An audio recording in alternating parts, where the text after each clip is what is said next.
बंगाल की सत्ता में भले ही दीदी की फिर से वापसी हो गई हो, लेकिन उत्तर बंगाल में बीजेपी के प्रदर्शन ने उनकी नींद उड़ा दी है। बीजेपी के उत्तर बंगाल के चुनाव प्रभारी केंद्रीय संस्कृति एवं पर्यटन राज्य मंत्री प्रहलाद सिंह पटेल की जमीनी स्तर पर की गई मेहनत रंग लाई है। चुनावी काउंटिंग के समय एक ऐसा समय भी आया जब टीएमसी की सांसें फूलने लगी।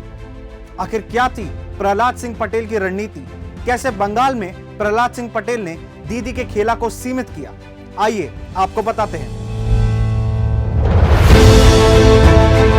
बंगाल का खेला अब समाप्त हो चुका है और ममता बनर्जी जीत चुकी हैं। पर चुनावी मतगणना के बीच एक समय ऐसा भी आया था जब पूरी टीएमसी की सांसें फूल गई थी।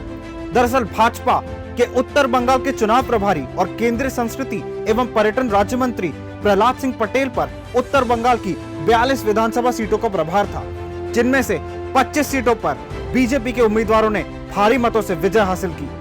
दार्जिलिंग और अलीपुरद्वार में तो तृणमूल का खाता तक नहीं खुला। बीजेपी ने न केवल दार्जिलिंग की सभी 5 सीटों पर बड़ी जीत हासिल की, बल्कि अलीद्वारपुर की भी 5 सीटों पर कब्जा किया।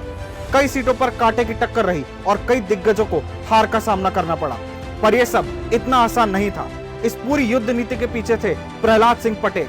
अपनी चुनावी रणनीति के तहत प्रहलाद सिंह पटेल ने हर बूथ पर जीत के लिए बीजेपी के स्थानीय नेताओं व कार्यकर्ताओं के साथ रणनीति तैयार की, चुनावी दौरे किए और दिन रात एक कर दिए। उन्होंने बीजेपी उम्मीदवारों और पार्टी कार्यकर्ताओं के साथ जगह जगह रोड शो किए और अलग अलग विधानसभा क्षेत्रों का दौरा किया।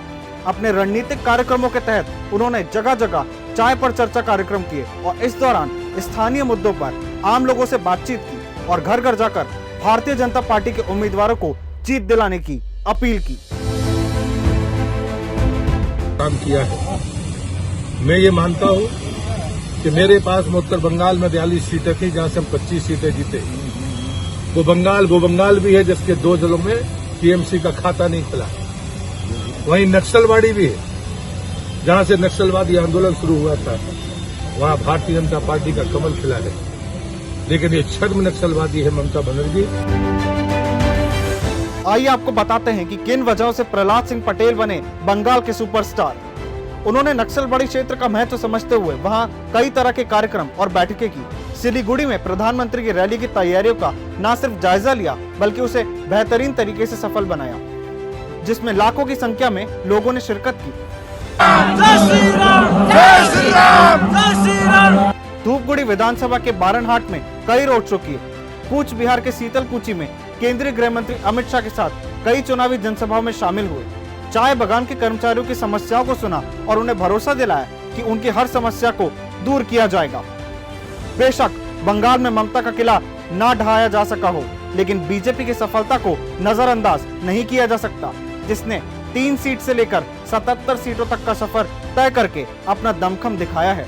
और प्रहलाद पटेल बंगाल में बीजेपी के वो रणबांकुरे बनकर सामने आए, जिन्होंने दीदी के खेला के चक्रव्यूह को न केवल भेदा, बल्कि ममता के विजयी रथ के पहिए भी उखाड़ दिए और ये जता दिया कि इस खेला का असली खिलाड़ी अगर कोई है तो वो है प्रहलाद सिंह पटेल।